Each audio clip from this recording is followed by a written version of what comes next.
previously, chicken katsu is something we do when we pan fry chicken.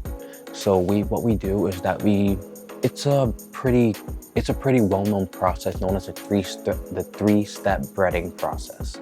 So first you have your protein or whatever you're frying, you dip it in flour, then an egg wash, which is a combination of mixture of eggs and some sort of liquid, typically milk or water, but doesn't matter. Um, then you dip it in your breading. In this case, we're using panko breadcrumbs. It could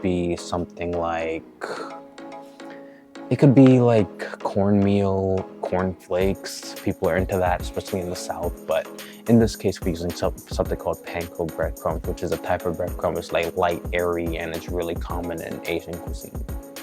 So further ado, let's get in the kitchen and let's make this beautiful chicken.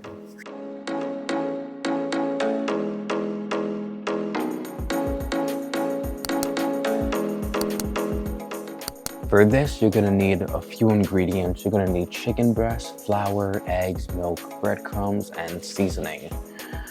And the reason we pan fry, just on a quick diversion, the reason we pan fry is to create a juicy interior and a crispy exterior.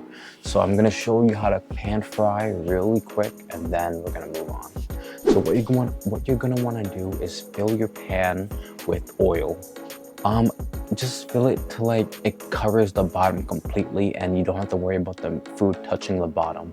It's not as much oil as deep frying, so don't go that far, but enough to create an even layer of about a ½ an inch thick of oil in the pan. Then you're gonna want to heat your oil to 350 degrees. If you don't have a thermometer for that, you can just check the heat with your hand or by dipping a piece of panko breadcrumb in the oil. If it starts sizzling, then that's when you know you're ready to pan fry. Again, you don't want it too hot because it'll burn the breadcrumbs before the chicken's actually cooked. So you're gonna want to ensure that your chicken is cut to portion size. I would say just the size of your palm, because you want to have it in portion-sized pieces so that it can fry evenly. So again, you're gonna need your flour, eggs, and panko breadcrumbs. So flour, eggs, panko breadcrumbs. That's the three-step breading process. And once you fully bread your chicken, you're gonna wanna put it in the fridge so the breading adheres to the chicken. I would say give it like 10 to 15 minutes. You don't want anything crazy, but just let it cool down with the breadcrumbs on it so that when it gets to the thing, it doesn't just fly off. Because I know that happened to some people sometimes, and I know it's annoying, trust me. So that's what you're gonna wanna do first. Now, once the oil is ready, you're just gonna wanna drop the chicken in the pan. And I would say it's usually around like 5 to 7 minutes, 10 to 12, but usually 5 to 7 minutes. But it's usually until you see the golden brown at the bottom. Because what you're supposed to do is pound the chicken flat enough to where when the outside is finished cooking, the inside is also finished cooking. So you don't have to do too much guesswork in terms of that. So once you have the chicken, just flip it over once it's golden brown. Do the other side as well. And then you're gonna wanna put it on a plate lined with paper towel because you wanna drain the excess oil. Then if you have a thermometer, this is an if, but I would highly advise getting a thermometer because you see how we used it twice for this recipe. A thermometer is super important in the kitchen. So you're gonna wanna get one of those.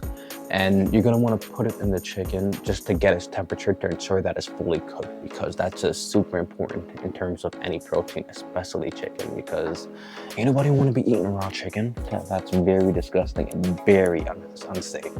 So put it in the chicken, Mine's registered to about 200. The minimum cooking temperature for chicken is 165.